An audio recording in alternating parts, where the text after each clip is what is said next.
আচ্ছা ভাই, এই ঘটনার পর সুকান্ত মজুমদার বলছেন মেয়রকে পদত্যাগ করার দাবি জানাচ্ছেন। আপনারা তো এমনি লড়ে পারবেন না। আমরা 144-এর মধ্যে 134, এখন 137টা আমাদের। সুকান্ত বাবুর 3টে।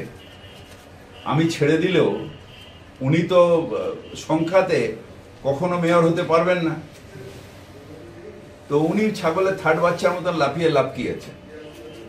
সংখ্যাতে আসুন, এসে মেয়রকে সরান।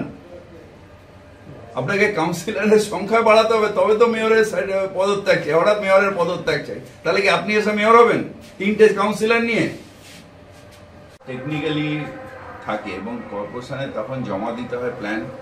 কর্পোরেশনের লোকেরা এসে প্রথমে ইন্সপেকশন করবে, তারপরে তাদের যে সয়েল টেস্টিং এর সার্টিফিকেট নিতে হবে। তারপর অনেক বাড়ি আছে যেগুলো লিফটিং হয় এবং সায়েন্টিফিক পদ্ধতি।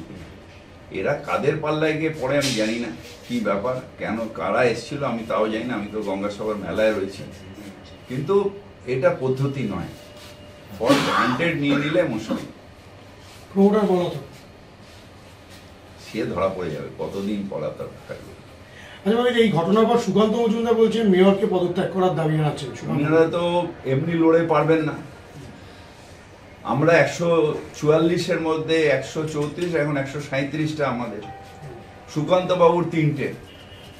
আমি ছেড়ে দিলেও উনি তো সংখ্যাতে কখনো মেয়র হতে পারবেন না। তো উনি ছাগলের থার্ড বাচ্চার মতন লাফিয়ে লাফকিয়েছে। সংখ্যাতে আসুন, এসে মেয়রকে সরান। আপনাকে কাউন্সিলরের সংখ্যা বাড়াতে হবে, তবে তো মেয়রের পদত্যাগ চাই। হঠাৎ মেয়রের পদত্যাগ চাই, তাহলে কি আপনি এসে মেয়র হবেন 3টে কাউন্সিলর নিয়ে? এত বড় শহর, এত কনস্ট্রাকশন, এত কলোনি, এই ডেটা কলকাতা কর্পোরেশন কিভাবে কালেক্ট দেখেন?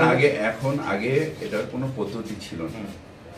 সব যে যার বোর্ড থেকে কনস্ট্রাকশন হতো, কোনটা হতো না জানি না। এখন আমি এসে, যেহেতু স্বচ্ছ প্রশাসন মমতা বন্দ্যোপাধ্যায় বারবার বলছেন, এটা আমার প্রয়াস রয়েছে যে আমি পুরোটাকে অনলাইনে করে দিয়েছি।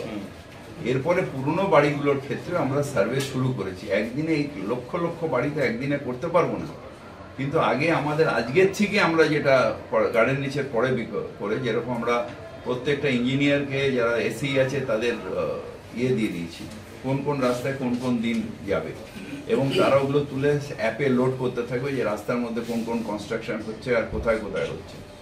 তারপরে সেগুলো সিনিয়র ইঞ্জিনিয়াররা দেখবে, দেখে সেগুলোকে ঠিক মতন যদি না থাকে তাহলে তার করবে।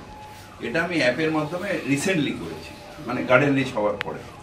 তার আগে যে এইরকম ঘটনা ঘটতো, এটা আমারই ভুল যে আমি খেয়াল করি, কিন্তু সিরিয়াসলি সততার সাথে আমি চেষ্টা করছি যাতে এটা জিনিসটা না হয়।